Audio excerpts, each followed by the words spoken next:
So today I want to talk about innovation, which is a big topic and lots of people are talking about it at the moment. It's a very popular topic and there's a lot of conversation and strategy and planning around innovation because innovation is everybody's business now.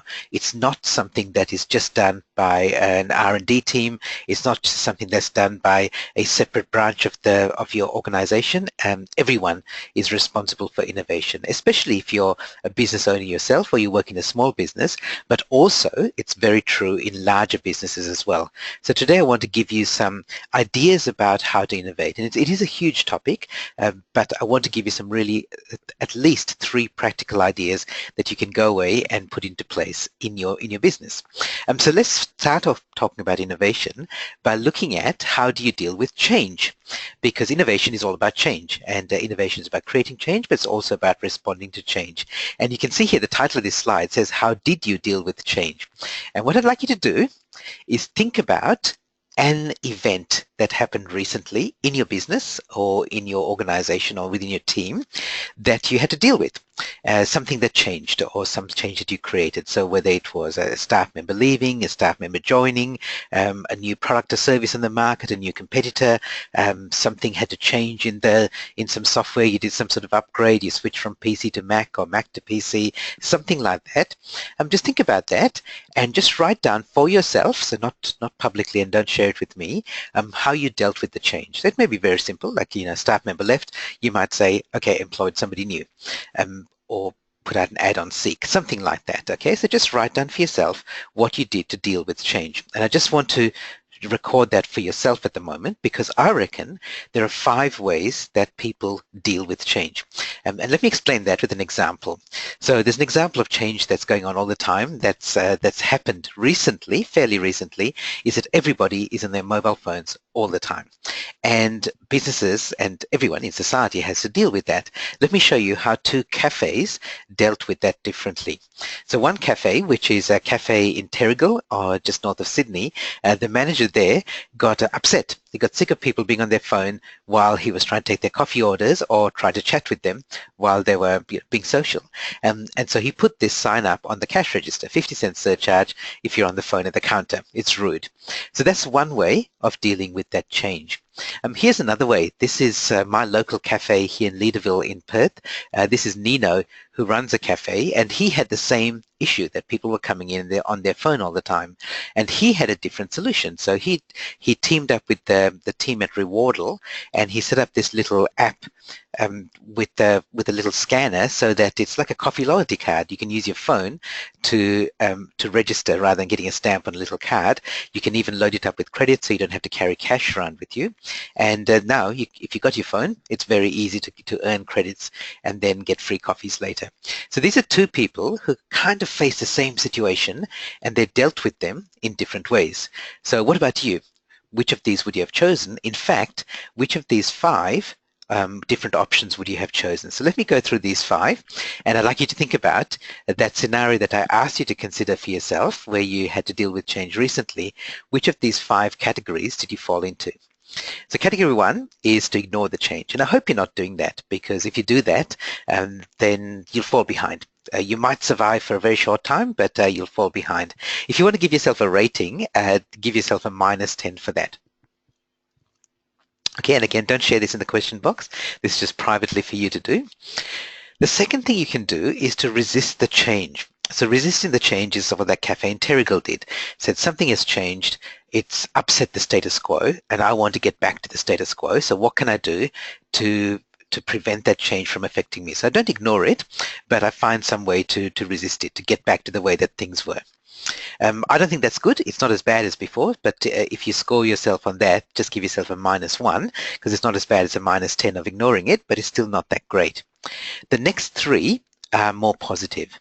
So the next one is to adapt to the change, and give yourself a +2 if you did that. So adapt to the change is saying, okay, the change has happened, how do I work around it? So in the cafe example, it might be that you train your staff that if there's somebody on the phone at the cafe, at the counter, then just politely just ignore them and deal with the next customer until that person gets off the phone. So it doesn't upset you, it doesn't upset customers.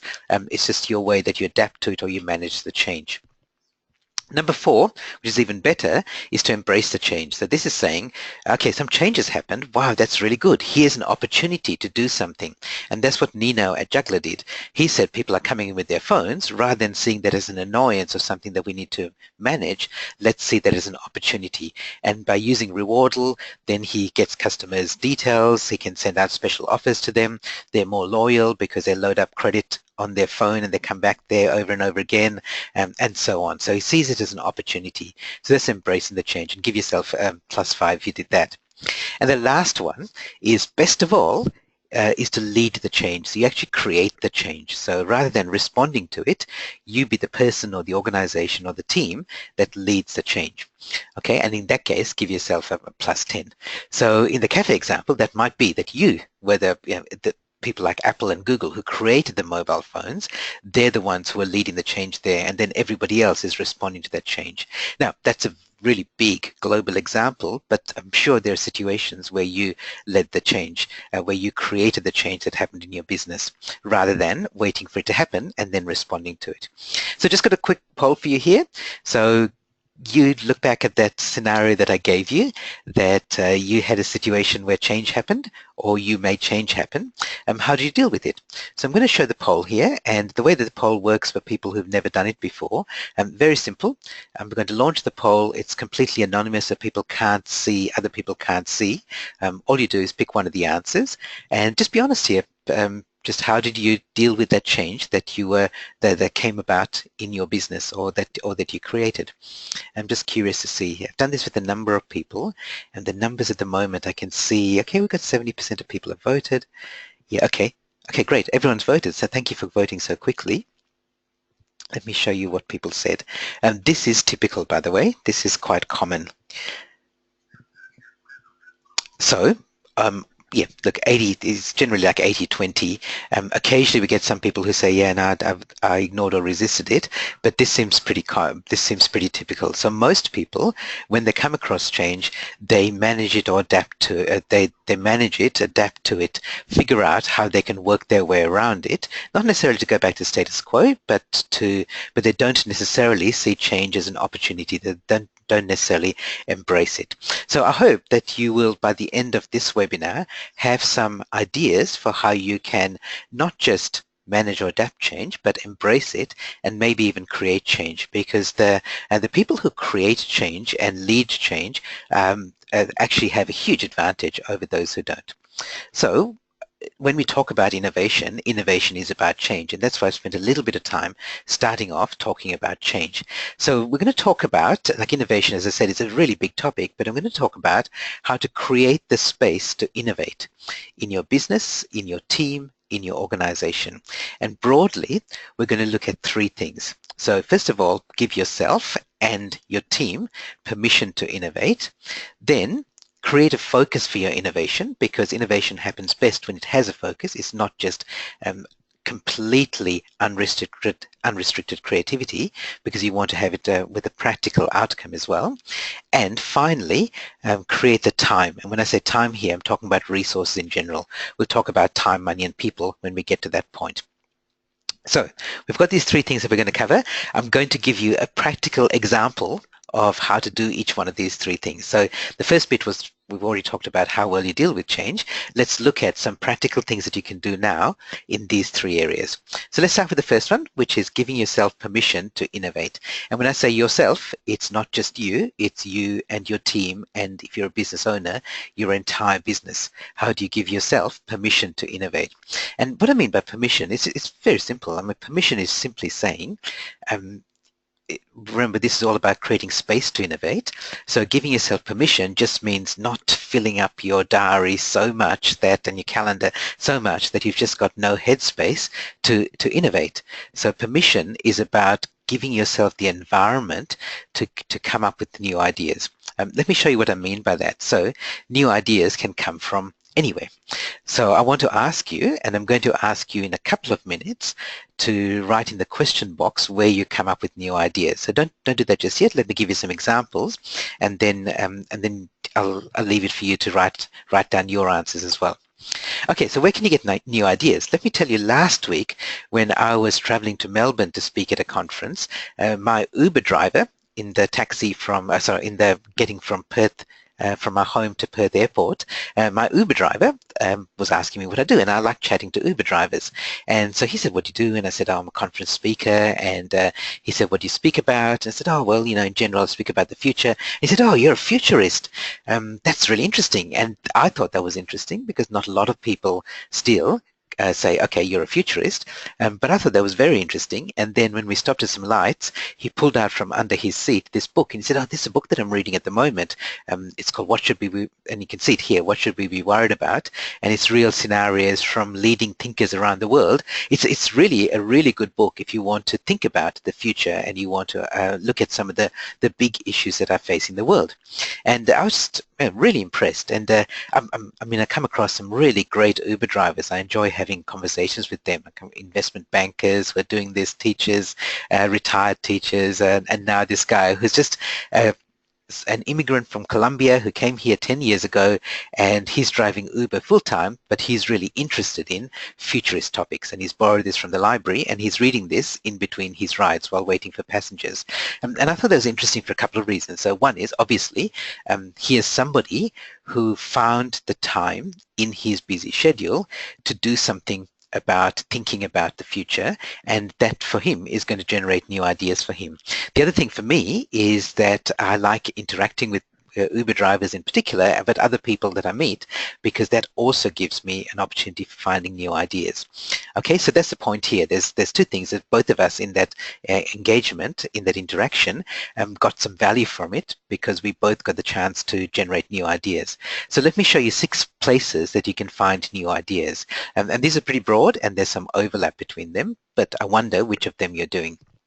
So interacting with people, and not the same people the same every time. So I love speaking in front of groups because I get to interact with audience members afterwards and hear their issues, hear their questions, hear their comments, hear their ideas. In fact, I'd rather interact with people one-on-one at a morning tea break or after lunch after one of my conference sessions than have a question and answer session during the event, because the one-on-one interaction tends to be more interesting and intimate. So are you getting new ideas by engaging with new people? So what opportunities do you have to engage with new people in your life? Travel. Whether it's travel, for me, it's travel for business quite a lot, or whether it's personal travel, or whether it's holiday travel, whatever it is, travel gives you opportunities to get new ideas. There's a great speaker in Singapore, Frederick Haran, who speaks, he positions himself as a global speaker, and he travels a lot around the world, and he always makes the opportunity to find out about the countries visiting and immerse himself in where he travels, because it gives him new ideas. So travel is another place where you can get new ideas. The activities that you do, whether they're sporting activities, the hobbies that you do, the other out of work activities, can be opportunities for new ideas. I watch my nephew Riley being coached at cricket, and I get really interesting ideas about how the coach works, how Riley learns. I bowl to him in the cricket nets, and I learn a lot, and I get ideas from that as well. So those sort of activities can be places where you get new ideas. There are many, many places online where you can get new ideas, so engaging in online forums, reading blogs, listening to podcasts, watching videos, plenty of opportunities there. I've said here personal, which is your personal life in general. I'm sure there are plenty of places in your personal life that could generate ideas. And the last one is history. It might be world history, your country's history, your own history. It may be talking to your parents and grandparents, or people from as I said, people from other generations, and talking to them and engaging them in conversation. And there are places where you can get new ideas. And the purpose of all of this is just give yourself permission to put yourself in an environment where you can generate new ideas, because so many people are so busy in what we're doing that's right in front of us that we fill up all our time with that, and we don't give ourselves time to innovate. So where do you get new ideas? So this is the chance, this is the interactive bit. Thank you for taking part in the poll earlier. This is the time for you to type in the question box, where do you get new ideas? And you can type whatever you like, and I'll read it out and I'll include your name, but it can be fairly broad. It could be say that you could say I listen to lots of podcasts. It could be saying that I go out and talk to people when I'm standing in line at the cafe. It could be that.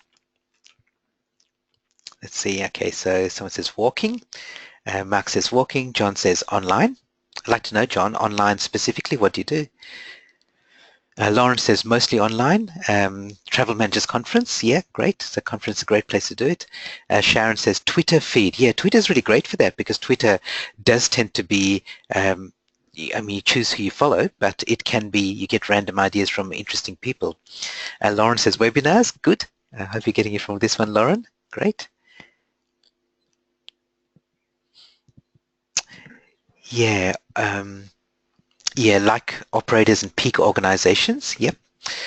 David says research papers, new technology ideas, blogs and articles. Brendan says from my own needs when I trip over them. Yeah. And Michael says reading, newspapers, magazines and conferences. Great. Great. So it's good. So I'm really pleased that people have got their own forums for getting new ideas. The trick is, and we'll get to this later when we talk about the resources, is make time for them intentionally. So even though what you're trying to do is create ideas, create random ideas, and they might come out of nowhere, you make the time, you give yourself permission to innovate because you make time for them intentionally. We'll talk about that a little bit later. Okay, the next thing is to have a focus for your innovation. So make sure that you've got a priority, and I don't mean just innovation as a priority because that's what we talked about before, but also decide what you're going to innovate about. And that sounds a little bit contradictory because sometimes innovation can just be creative ideas out of the blue, but it helps if you decide where you need to innovate. So let me go through a little exercise for you here that I do with a lot of my conference audiences, and is looking at your business. So you can do this with your personal life as well, but specifically here, I want to look at your business life, and your business or your team or your organization. So what do you have? And I've put these into two categories. What do you have and what do you want? And that's, if we look at those two things separately, have and want, that gives us 4 different options. So there's 4 different categories here, and I'm going to go through them one at a time and ask you to just list a few things in each one of them. And this one I will keep anonymous because I just want to read out a few ideas of the things that come through, but it doesn't matter who says what. Okay, so let's look at this first quadrant here. We're going to go start here and go around clockwise for people who still know what clockwise means. Okay, so the things that you have in your business that you want. So these are good things in your business. So what are some of the things that you have and you want to keep? So for example, you might say, I have a really strong database.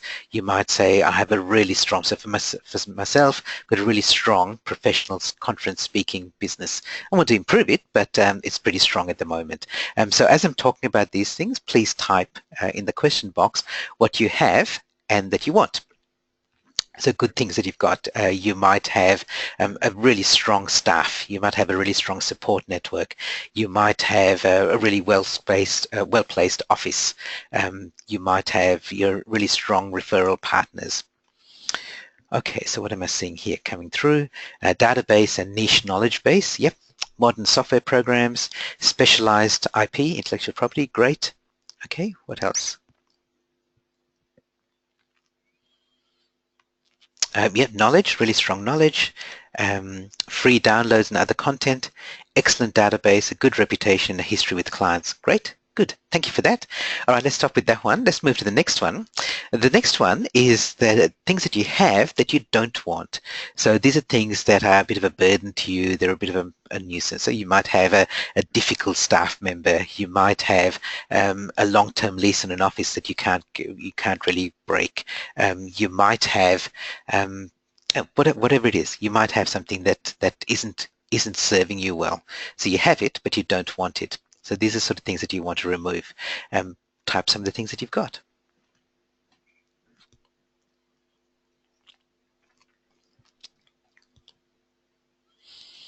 Yeah, too big a team. Interesting. Okay. Clutter, totally of my own doing. See that come through? Okay. Yes, a lot of clutter. Okay, interesting. Interesting. Lots of paper. Yeah, okay. So I think this is somebody who's saying lots of paper rather than having stuff electronically. Yep. Competing priorities external to the business. The size of the office is too big for my business needs. Unorganized files. Too many things on the go at once. Distractions. Okay, good. Let's do the, thank you for playing. Let's do the next one. And the next one is a little, you could kind of get your mind around this. These are things that you don't want and that you don't have. So you actually don't have them and you don't want them. So in a way, this is good. So you might say, I don't have an expensive lease that I can't break and I don't want to get into that situation. You might say, I don't have staff and I'm really happy with that because I don't want staff. You might say, I don't have I'm not a sole operator and I do have staff and I do have a team around me and I don't want to get to that point of being a sole operator. So someone here does say staff. So this is somebody who doesn't have staff. Here someone says full-time staff.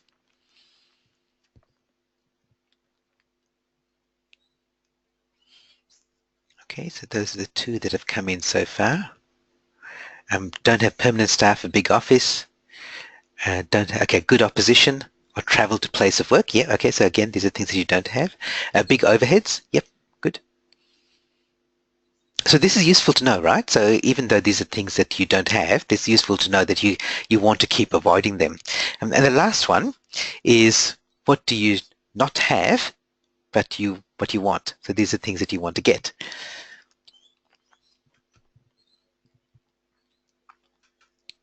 Okay, so I'll see what's coming through. So again, now these are sort of things that you aspire to, that you'd like to get because you want them, but you don't have them at the moment. So it might be, for example, in my business, I've got a part of my business called Business Book in a Box, where I help experts become authors. That's great. It's going really well, but I want more clients for that. So the speaking business is going really well, but the Business Book in a Box, I'm just building up now because I only started less than a year ago.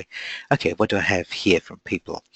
More market awareness. Yep, they want this person wants that. A virtual assistant, a paperless office, more high-paying customers, so I can remove lower-paying ones. Yeah, good.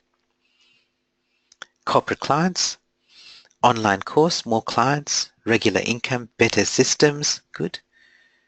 More clients, more time to study, connection to cloud staff. Yep, so I think that's similar to virtual assistant. Good. Okay, here's the reason I'm doing this, because you think, what's this? This is all about goal setting. It is, and I use this in my goal setting process when I work with clients, but it's also about innovation, and here's why. If you look at those 4 quadrants, and I said to you, which of these is the goal-setting quadrant, I think you'd say pretty easily, this is the one here. So this is the quadrant here, the things that I want that I don't have, that's your goal-setting quadrant.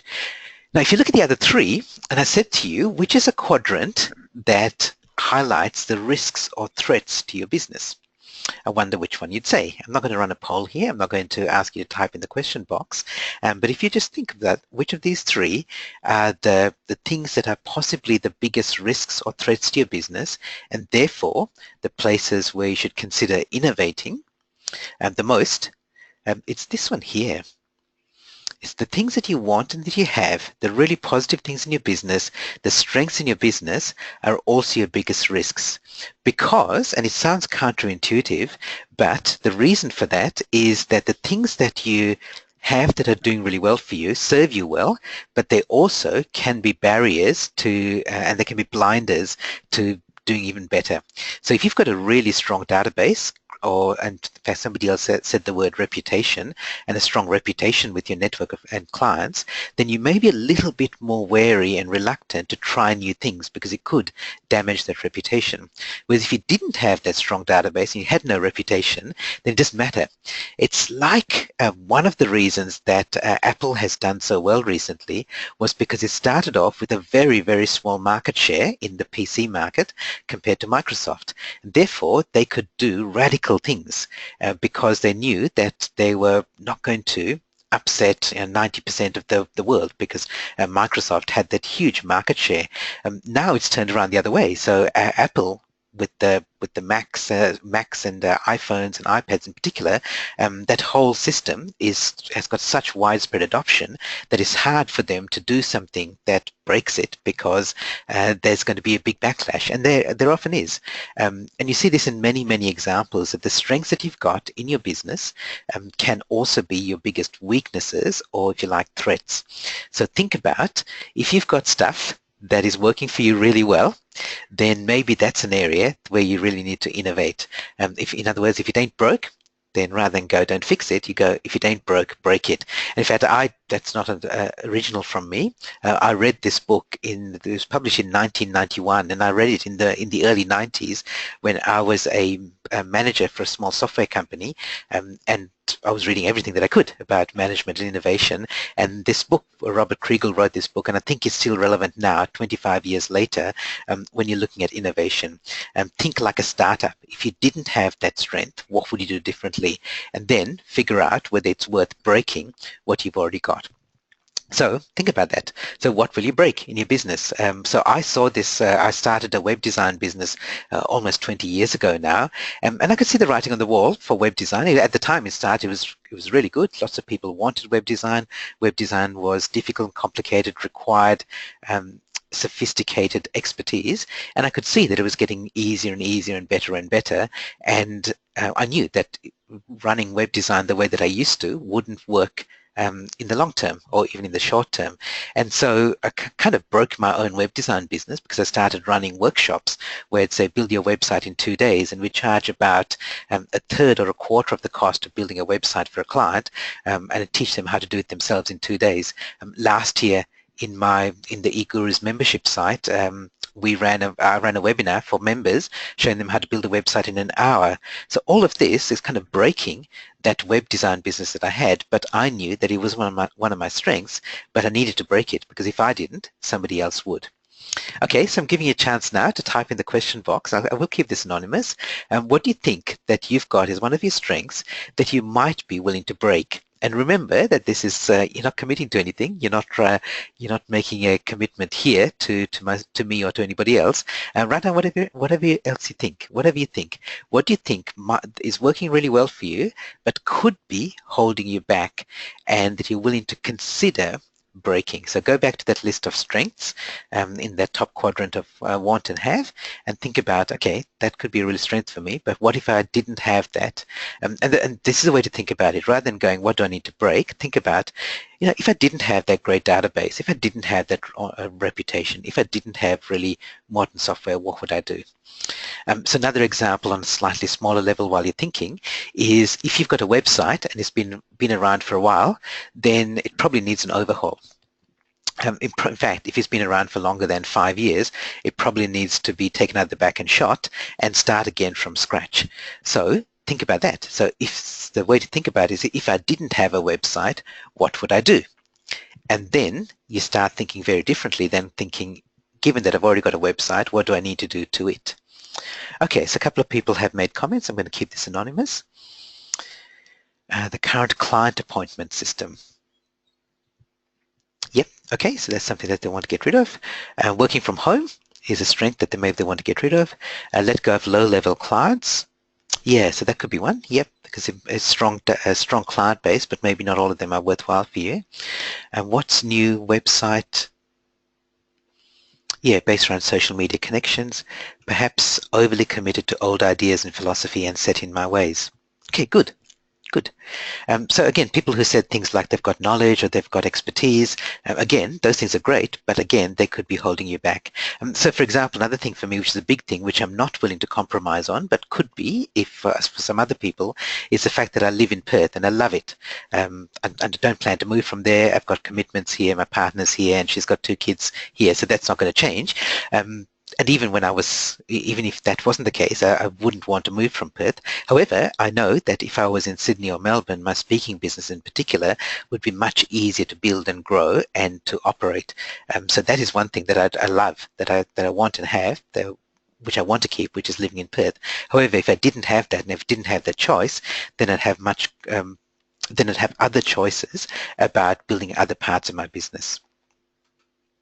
Okay, great. So thank you for sharing that, and I hope that's given you an idea of something that maybe it's just sparked the germ of an idea that you're not necessarily going to do this straight away, but consider that you may want to reconsider some of the strengths that you've got and consider how they could be threats or opportunities for you. Threats or risks, and you turn them into opportunities. And remember that many of these you don't have to completely throw out and start again. For example, if you want a new website, if your website is out of date, you might decide today, okay, I'm going to throw out my old website, but I'm going to create the new one first and then switch over, so it becomes seamless. And it's just a choice rather than saying I'm going to improve my website. You just go, I'm going to throw it out, but I'll do the new one first. The person who said get let go of low-level clients. One of the best pieces of advice I got, I won't say who that was, but I'm speaking to that person here. One of the best pieces of advice I got many, many years ago, about 15 years ago in my business, somebody said to me, a business consultant said to me, make a list of all your clients from top to bottom in terms of the amount of revenue they generate for you each year. And you will find that 80% of your revenue comes from 20% of your clients. So it's an old 80-20 rule. And I found it was even more fine-tuned than that. It was 90% of my revenue came from 10% of my clients. So then you look at the other 90% of your clients and you decide, okay, what are you going to do with them? Are you going to increase your fees? Are you going to get rid of them, offer them different services, send them off to somebody else, to a partner or a competitor? Because there may be somebody else who might deal with them really well. So that's one way that you could look at your clients and decide to get rid of some of them or deal with them differently. Okay, great. Okay, so we've got a few minutes more, so let's go into that third area. So the third area is setting aside the time. And when I say time here, I'm talking about resources. And remember, we're talking about innovation here. So this is setting aside time to innovate. So we talked about giving yourself permission, which is giving yourself the environment to generate ideas. We've talked about focusing and giving yourself priorities. Now let's look at actually the time that you set for innovation, and it's kind of related to the permission bit. And the principle to follow here is that habit trumps discipline. And what I mean by that is if you can make innovation a habit in your work or in your day or your week or your month, then it's much, much easier than trying to discipline yourself and force yourself, especially with something like innovation, which is not so easy to force. So the first, and I'm going to talk about three things here. The first of them is time. So what time do you give in your day, in your week, in your month for innovation? So one of the things that I do, and I've been doing for a long time, is that Fridays are non-client time. So Friday is a time to work on the business, not in the business. So Monday to Thursday, I'm available to do stuff in the business, working with clients, doing my normal operations. But Fridays are set aside for working on the business. So that could be marketing, it could be investigating new apps, it could be reading something new, it could be doing something creative. It may be changing my systems, documenting them better. Just that's my, if you like, my innovation time. So it's time to work on the business. Now that may not be right for you. You may not want to set aside a day a week. You may decide that mornings are really good for you working operationally, and then you're going to innovate in the afternoons. You may decide to set aside 1 hour a week to get your team together to do innovation in the team, and that may be the innovation hour where it's no holds barred. You can talk about anything you want. That may be the way you do it. Some companies organize these innovation hackathons where there's one company that regularly what they do is they say, look, there's lots of little things that bug us, but they seem so little that we're not going to worry about them, but over time they add up. So let's have a day where we sort out all the little things. It may be little problems with your workflow. It may be something that's not documented. It may be something that the way that you order coffee for the staff canteen and so on. But they set aside a day to do that, and they make it a regular day, so once every quarter. So what time are you going to put into your schedule that you can actually schedule it, so it becomes a habit that you don't have to force yourself to find the time, but you make the time now, and that's what is set aside for. The next one is money, or money and other resources. So where do you create the money for innovation? So do you have a budget for it? For example, there are two things that I do personally. I set aside 10% of the salary that I pay myself as an education budget. And education can cover things like innovation. So education covers books, it covers going to conferences, it covers buying online courses, investing in those sort of things, and that's part of my innovation budget. So the money is set aside, it goes out of my salary into a separate account, into an education account, and that's available for me. And because the money has already been put aside, I feel like I don't have to think twice about spending it because it's already been budgeted for. Another thing that I do, which I got an idea I got from one of my clients, and he does this, is he sets aside amount of money, a fixed amount of money every month for technology. So if you would go, okay, I need to buy the new iPhone, but my iPhone at the moment is working fine, I can't really justify the expense. Well, he says he puts aside this money, and the money is again set aside for him to spend on new technology. Even if he can get value from the old one, he'd rather give that to his kids or sell it online at a at a second-hand price, so that he can get some of the latest gadgets or some of the latest technology that he wants, that he knows is going to improve his business.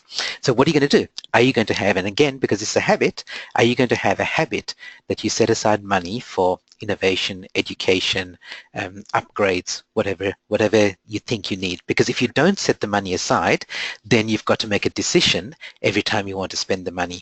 It's easy to set the money aside and then decide to do it. And the third one is people, and people might be your team. It might be that you engage with a mentor, a business mentor, or some sort of creativity group. It may be that you set up a group. So I host a discussion group that we run every month here in Perth.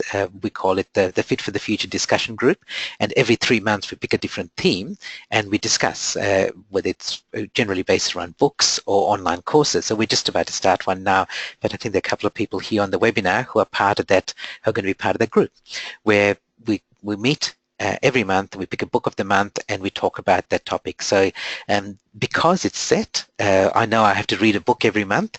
It may not be a book that I chose and that I would have otherwise read, but because it's there, I don't have to discipline myself to do it. It's there as a habit.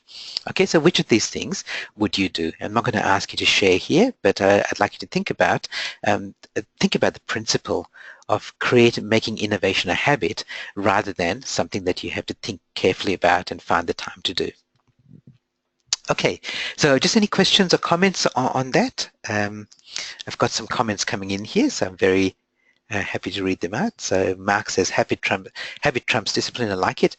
I've recently written by making a separate Google Calendar my ideal week, what I need to do each week and when I want to do it. For example, respond to private messages on LinkedIn has a special place at 8 a.m. every day. Great, Mark. That's exactly what I mean. Exactly what I mean. So you schedule work that's important but not urgent, because most people's calendars are full of other people's goals, because there are appointments and meetings and things with other people.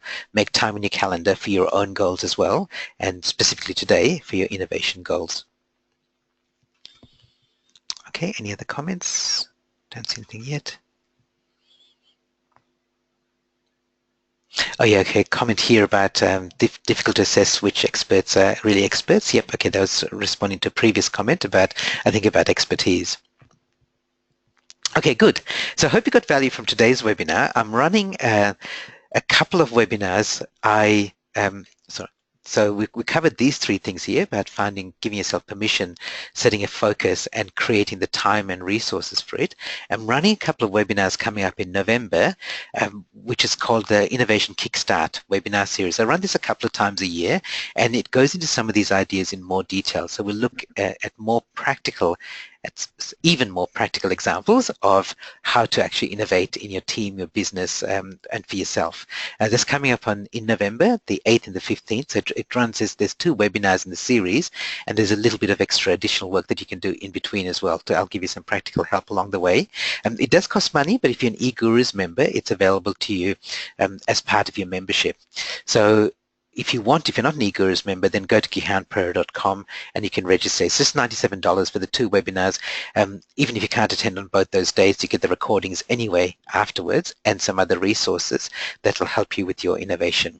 So if you want to do more, if you want to know more, then go along and register for this webinar series. If you're an eGurus member, as I said, you get access to that anyway. You get access to that as part of your membership. And if you're not an eGurus member, then join. It's $50 a month, and you get access to those webinars. You get access to the recordings of this webinar and all the other webinars that I've run, as well as a whole bunch of other things that we do. So one of them is a group that we offer. So every 3 months we each pick a goal, and we work on that goal, and we have it's like a support group, an accountability group, and we work together, but separately. Sorry, we support each other even though we're working on our individual goals. So if you want to know more, go to egurus.info and you can sign up there. If you are an eGurus member and you're interested in more about what we talked about today with innovation, in the business section of the Vault, in the leadership area, there's this, you can't see it listed here because in the ... but there's an innovation section there as well. And if you're talking about things like social media and creating products, then that's also available in the eGurus Vault in the other areas of the Vault. So thank you everyone for taking part. We're finishing a couple of minutes early today, so thank you for, especially thank you for taking part, because today's webinar wouldn't have worked unless you participated, and the more you participated, the more value you'll get from it as well. So thanks everyone for coming along. The next webinar in the series will be the Kickstart webinar series. So to register for that and be part of that, you do have to either buy it on gihanpera.com or register through the eGurus website. So I'll send out links for people to register to eGurus members separately. Thanks everyone, and bye for now.